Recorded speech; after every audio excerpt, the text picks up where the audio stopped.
ETF index mutual funds నేర్చుకుని stock మార్కెట్లో రాణించాలనుకుంటున్నారా? వెంటనే ఈ నెంబర్కి కాల్ చేయండి. నమస్తే రమగారు. నమస్తే జయ. రమగారు, బుద్ధునికి సంబంధించిన కథలు చాలా బాగుంటాయని విన్నానండి. కొన్ని చెప్పుకుంటాం కదా మనం. అందులో భాగంగా ఏమైనా ఒక కథ చెప్తారా? మనం బౌద్ధ జాతక కథలు చెప్పుకునేవాళ్ళం. తర్వాత తథాగతుని కథల్లోంచి వైశాఖ కథ అవి చెప్పుకున్నాం కదా. ధర్మపథం కథలని. అయితే చందమామలో అహింసా జ్యోతి పేరుతోటి బుద్ధ చరిత్ర ఒక పుస్తకంగా ఉంది. పాత సీరియల్ 60s రిలీజ్ అయింది. అది మొత్తం బుద్ధుని చరిత్ర కాకుండా అందులోంచి కొన్ని కథలు చాలా జనానికి ఆకర్షణీయంగా ఉండే మంచి కథలు ఉన్నాయి జయ. అవి తీసుకుందాం. అంగుళిమాలుడు అని ఒక గజ దొంగ. అంగుళిమాలుడు అంటే వేళ్ళని మాలలుగా వేసుకున్నాడు. అంగుళులు వేళ్ళు మాలలుగా ధరించాడు. అలాంటి ఇంట్రెస్టింగ్ కథ. అంగుళిమాలుడి కథే చాలా ప్రత్యేకంగా వినపడుతుంది. అయితే మరి ఇది అంగుళిమాలుడు ఒక దొంగ, ఒక కిరాతకుడు. బుద్ధ దర్శనం వల్ల అతను మారిపోయాడు. అది వింటాం. అసలు అంగుళిమాలుడి బేసిక్ కథ ఇంకొంచెం డిఫరెంట్గా కనపడుతుంది.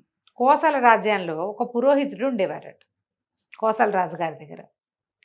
ఆయన భార్య లేక గర్భవతి అయ్యి ఒక కుమారుణ్ణి ప్రసవించింది. ఆ పిల్లవాడు పుట్టేసరికల్లా ఊళ్ళో అన్ని కత్తులు కటార్లన్నీ ధగధగా మెరిసిపోయినాయిట పిల్లవాడు పుట్టినప్పుడు. అయితే ఏమైంది, ఆశ్చర్యపోయాడు. పిల్లాడు పుట్టంగానే మన పిల్లవాడు పుట్టిన ముహూర్తంలో ఇట్లా ఎలా జరిగింది అని ఆశ్చర్యపోయి పురోహితుడు ఏం చేశాడు, ఒక జ్యోతిష పండితుడి దగ్గరికి వెళ్ళి పిల్లవాడి జనన కాలం లెక్క కట్టించాడు. ఆయన బాగా చూసి, ఈ జాతకుడు గజ దొంగ అవుతాడు, ప్రపంచం వీడంటే ఉణికిపోతుంది, అందుకే కత్తులు మెరుస్తున్నాయని చెప్పాడు. ఓయ్ సరే, పురోహితుడు ఏం చేశాడు, భార్య ఇంకా పురుట్లోనే ఉంది, పురుటి గదిలోనే. ఈయన పోయాడు రాజుగారి దగ్గర, కోసల రాజుగారి దగ్గరికి వెళ్ళాడు. అయ్యా, మీరు ఏమైనా విచిత్రం చూసారంటే, నా కత్తి మెరుస్తూనే ఉంది రాత్రి నుంచి అన్నాడు రాజు. మీ కత్తే కాదండి, ఊరందరి కత్తులు మెరుస్తూనే ఉన్నాయండి. బాగుంది రమ్మగారు. అలా జరిగిందట. ఊరందరి కత్తులు మెరుస్తూనే ఉన్నాయండి. నాకు ఒక కుమారుడు కలిగాడు. వాడి జనన కాలం వల్ల ఇలా జరిగిందని అనుమానపడి జ్యోతిష్యం చూపిస్తే వీడు దొంగ అవుతాడని, వీడి వల్ల ప్రపంచానికి చాలా ఇబ్బంది కలుగుతుందని ఉన్నది. పిల్లవాడిని కడతీర్చమని సెలవా అని అడిగాడు. అయ్యో, అడిగేసరికల్లా రాజు అన్నాడు, వద్దొద్దు, ఎందుకు అట్లా, ఒక్కడి వల్ల ఏమైపోతుంది, ఒక్కడు దొంగ అయితే ప్రపంచానికి వచ్చేది ఏముంది, వాడు దొంగ అవడం వల్ల ఏదో కొంత ఇబ్బంది వస్తుంది, అది మనం మేనేజ్ చేసుకుందా, లేవయ్యా, నీకు లేక పుట్టిన కొడుకు, జాగ్రత్తగా పెంచుకో, పర్వాలేదు, మేనేజ్ చేద్దాం అన్నాడు. సరేనని పిల్లాడికి అహింసకుడు వాడి పేరు, హింసే చేయని వాడు అని పేరు పెట్టి పెంచుకున్నారు. పిచ్చి తెలివైన వాడు ఎంత యాక్టివో. 8 ఏళ్ల తర్వాత 8-9 ఏళ్ళు వచ్చాక గురువుగారి దగ్గర చేర్చారు విద్యాభ్యాసానికి. ఎంత బాగా చదువుకునేవాడో. అన్నీ బాగానే ఉన్నాయి. 18, 19 ఏళ్ళు వచ్చేసరికల్లా మొత్తం పాఠశాలలో అగ్రగణ్యుడిగా ఉన్నాడు వాడు. బాగుంది. 19, 20 వచ్చినాయి.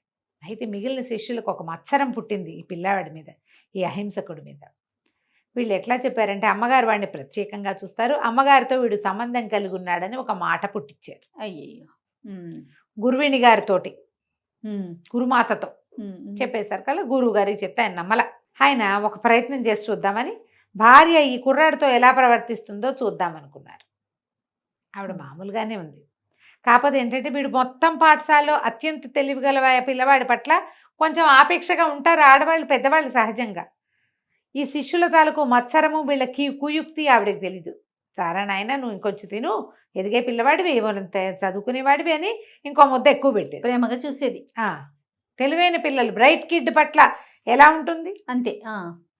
అలాంటిదే ఈయన ఇంకోలా అర్థం చేసుకున్నాడు. మన ఏ దృష్టితో చూస్తే ఏ రంగు కళ్ళద్దాలు పెట్టుకుంటే ఆ రంగే కనపడుతుంది ప్రపంచం.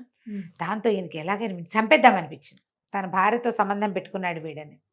చంపేయడానికి భయం వేసింది. ఎందుకంటే ఈ పాఠశాలకి ఆయన పెయిడ్ పాఠశాల అది. ఓహో. శిష్యులు ఎవరు రారు. ఇలా ఆలోచించి ఏమన్నాడంటే, ఒరే అబ్బాయి, ఇక నుంచి నీకు నేను చదువు చెప్పను. నీకు చదువు చెప్పాలంటే నువ్వు గురువాజ్ఞ ఒకటి అవలంబించాలి. నేను చెప్పింది చేయాలంటే.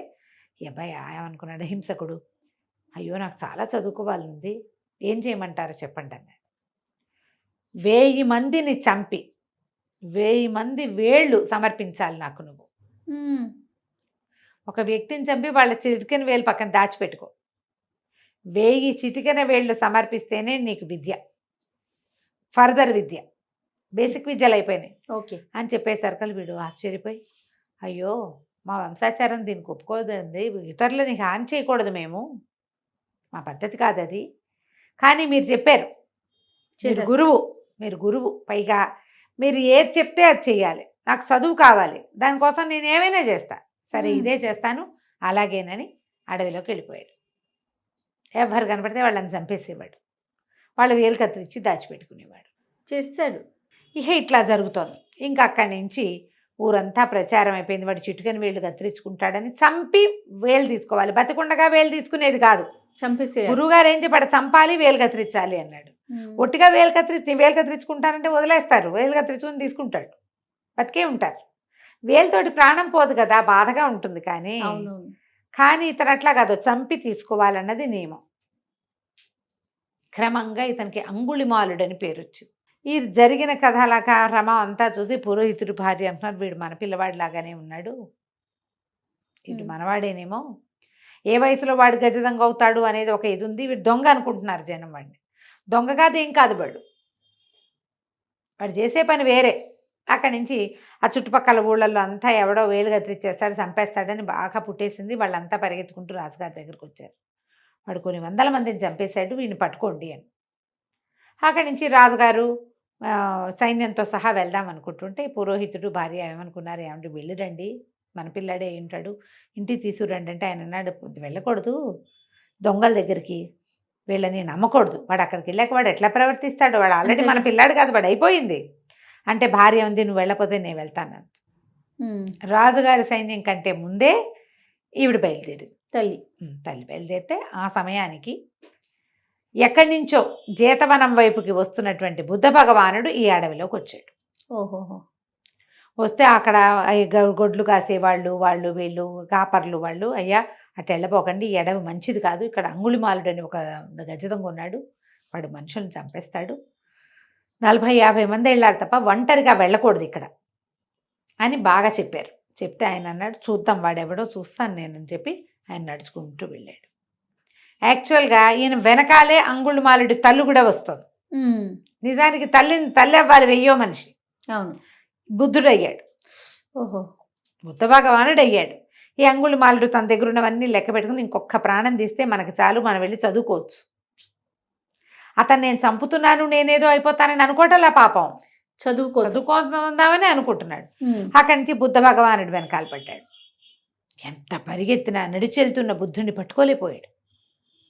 ఆయన మహిమాన్వితుడు కదా, మరి శమధమాదుల్ని జయించినవాడు, నడిచి వెళ్ళిపోతున్నాడు. అక్కడి నుంచి ఏమిటి, నేను గుర్రాల వెనకాల ఏనుగుల వెనకాల కూడా పరిగెత్తానే, వాటిని కూడా పట్టుకోగలిగా, నడిచిపోతున్న ఒక కావిగుడ్డల వాడిని పట్టుకోలేనా నేను, సన్యాసిని. ఆయన కావిగుడ్డలు కట్టుకున్నాడు, సన్యాసి, పాదుకలు కనపడుతున్నాయి, నడిచిపోతున్నాడు, నిదానంగా వెళ్తున్నాడు, పాదాల చప్పుడు టక్కు వినపడుతోంది, మరి పెద్ద పెద్ద టకటకలాటలా అడుగు లయబద్ధంగా తెలుస్తోంది. పట్టుకోలేకపోతున్నానంటే, ఓ సన్యాసి ఆగు అని వెనకాల నుంచి కేకేశాడు. ఆయన అన్నాడు, నువ్వు నాకు దూరంగా ఉండు, నన్ను ముట్టుకోవద్దు, నువ్వు హింసాత్మకుడివి, హింస చేసేవాడిని, వాడు నన్ను ముట్టుకోవడానికి వీల్లేదంటే తను ముట్టుకోలేకపోతున్నాడు. కానీ ఆయన వెనకాల పడ్డాడు. పడేసరికల్లా ఆయన వెనక్కి తిరిగి మధ్య మధ్యలో మాట్లాడుతూ, ప్రాణిహింస ఎంత మంచిది కాదు చెప్పాడు. నువ్వు ఇప్పుడు పుట్టావంటే ఇంతకుముందు చచ్చిపోయావన్నమాట, మళ్ళీ పుట్టడం లేని దాన్ని సాధించు. నువ్వు పుట్టావు అంటే ముందు చచ్చావు అని అర్థం. ముందెక్కడో పోతేనే ఇక్కడ పుట్టావు, నువ్వు ఇంకా మళ్ళీ పుట్టద్దు అంటే నీవు ఇక్కడ ఒట్టి మరణం కాకుండా కైవల్యాన్ని సంపాదించాలి, అది ఎట్లా భగవంతుని చెందాలో చూసుకోవాలని బాగా బోధించేస్తారు కదా. ఈ అంగుళిమాలుడికి ఎప్పుడో పూర్వజన్మల నుంచి చేసుకున్నటువంటి అతని పుణ్యద్వారాలనే తెరుచుకున్నాయి బ్రెయిన్లో. నేను చదువు కోసం చేశాను కానీ ఈ పని తప్పు అని ఇప్పుడు అర్థమైంది. ఆయన వెనకాల ఏడుస్తూ జేతవనానికి వచ్చేసాడు. వచ్చేసి సన్యాసం పుచ్చుకున్నాడు. రాజుగారు సైన్యంతో కలిసి అడవిలోకి వెళ్ళాడు. అంగుళిమాలుడు తల్లిలు అడవంతా వెతుక్కుంది, అతను కనిపించలే, ఏడ్చుకుంటూ వచ్చేసింది. రాజుగారు వెళ్ళాడు, రాజు కూడా కనపడలేదు. అక్కడి నుంచి రాజు ఏం చేశాడు, ఇంత దూరం వచ్చాం కదా, జేతవనానికి వెళ్దాం, బుద్ధ దర్శనం చేసుకుందామని బుద్ధుడి దగ్గరికి వెళ్ళాడు. వెళ్ళేసరికల్లా ఆయన కొంచెం చూచాయిగా తెలిసింది అతను ఇటు వచ్చాడు అని. నేను ఎందుకు వచ్చావు, ఏమిటి నాయన, ఏమిటి ఈ సమయంలో ఎందుకు వచ్చావు, ఏమిటి పెంసారుడు ఏమైనా నిన్ను ఇబ్బంది పెడుతున్నాడా, ఇతర రాజులు ఏమైనా ఇబ్బంది పెడుతున్నారా, ఎందుకు వచ్చావంటే ఏం చెప్పాను ప్రభు, ఇక్కడ ఈ అడవిలో అంగుళిమాలుడు అని ఒక గజ దొంగ తయారయ్యాడు, వాడు మనుషుల్ని చంపేస్తున్నాడు, వాడిని పట్టడానికి వచ్చాం అంటే ఇక చంపడు, అతను సన్యసించాడు, సన్యసిస్తే 1000 మందిని చంపింది ఎట్లా పోతుంది, అంతేగా. అక్కడి నుంచి ఆయన పిలిచాడు అంగుళిమాలుని. పిలిచేసరికల్లా రాజు నిర్ఘాంతపోయాడు. ఒక దొంగ, హంతకుడు, క్రూరుడు అయిన వాడిని బుద్ధ భగవానుడు వాడిని దగ్గర చేసుకుంటాడని ఆయన నమ్మల. అది అంగుళిమాలుడిని చూసేసరికల్లా అప్పుడు నమ్మాడు. తనకి ఇట్లా కాసుకోక అంటారు, ఇట్లా పైకి కట్టుకునే వస్త్రం, ఆ వస్త్రం ఓడదీసి అతనికి అప్పచెప్పి ఇవ్వబోయాడు. పుచ్చుకోలేదు అంగుళిమాలుడు. నేను సన్యసించాను, వస్త్రంతో నాకు పని లేదు, చీవరం చాలు నాకు. ఏదైనా ఇస్తే తీసుకునే లక్షణం కూడా పోయింది. రాజు చాలా ఆశ్చర్యపోయాడు. అయితే బుద్ధ భగవానుడు రాజుకి సమజాయించి నాకు అర్థమయ్యేలా చెప్పాడు కోసల రాజుకి, ఇతను ఇంకా ఎవ్వరి జోలికి రాడు, నీ దారి నువ్వు వెళ్ళిపోను. అక్కడి నుంచి భిక్షాటానికి వెళ్ళేవాట అంగుళిమాలుడు. ఓహో. ఎవ్వరు ఏమీ ఇచ్చేవాళ్ళు కదా, అతను చూస్తేనే భయపడేవారు. అతని ఐడెంటిటీని దాచుకోలే. మామూలుగా మనం చూస్తాం కథల్లో, ఇలా మారి వచ్చిన వాళ్ళు ఐడెంటిటీని దాచుకుంటారు. అవును, ఇతను దాచుకోలే, ఇతనే అంగుళిమాలుడు, ఇంతమందిని చంపినవాడు అన్న మాట బయటకు వచ్చేసింది. అతను చూస్తేనే భయపడి వణికిపోయేవాళ్ళు, ఎవరు అన్నం కూడా పెట్టేవాళ్ళు, ఆకలి దహించుకుపోయేది పాపం. అయ్యో. అయితే ఇతను చూశాడు ఒకరోజు, ఒక అమ్మాయి, ఒక ఆవిడ ప్రసవ వేదంతో విపరీతంగా బాధపడుతూ కనపడింది రోడ్డు మీద. ఇంతమందిని ప్రాణాలు తీసిన వాడు ఒక జీవికి ప్రాణం ఇవ్వడం కోసం ఆ తల్లి పడుతున్న కష్టం చూసి నీరైపోయాడు. ఏడుస్తూ వచ్చాడు. కష్టపడి కంటారు, వాళ్ళని చంపేశాను నేను. అప్పుడు తెలిసింది, తెలుసు అతనికి, ఈ దుఃఖాన్ని నేను తట్టుకోలేకపోతున్నాను, నేనేం సహాయం చేయలేను, ఒకరి పుట్టుకకి కారణం కాలేను, నేనేం చేయలేను, వాళ్ళకి చంపడానికి మాత్రం నాకు చేతులు వచ్చాయి, నేను ఇంత పని చేశాను. జీవుడు బయటికి రావడానికి ఎంత వేదన అనుభవిస్తాడు, ఆ తల్లి ఎంత హింసను అనుభవిస్తుంది, ఎంత కష్టపడతారు. దుఃఖాన్ని తట్టుకోలేక విపరీతంగా ఏడ్చాడట. బుద్ధ భగవానుడు అన్నట్ట, నువ్వు ప్రతిజ్ఞ చేయి, వెళ్ళు, సత్యప్రమాణం చేస్తే ఆ అమ్మాయి గర్భవేదన తగ్గుతుంది, శిశువుని ప్రసవిస్తుంది సులువుగా. నా తప్పేమీ లేదు, తెలిసి నేను ఎవ్వరికీ అపకారం చేయలేదు అని ప్రమాణం చేయమన్నాడు.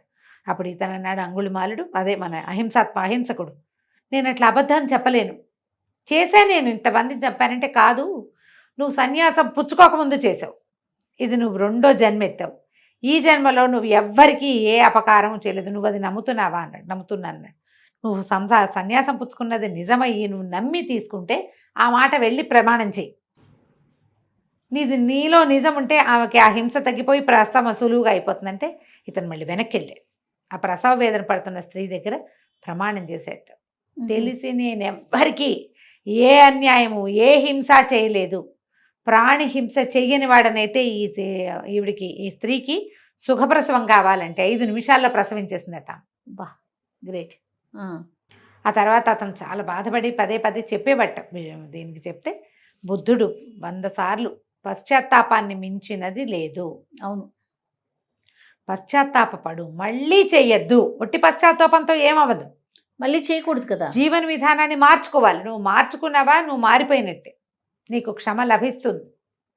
నోటితోటి కాదు, లోనించి అనాలని బుద్ధ భగవానుడు అతనికి బోధించి అహింసకుడు అని పేరున్న గజదొంగని అంగుళిమాలుడిగా పేరు పొందిన వాడిని ప్రశాంతమైన సన్యాసిగా మార్చాడు.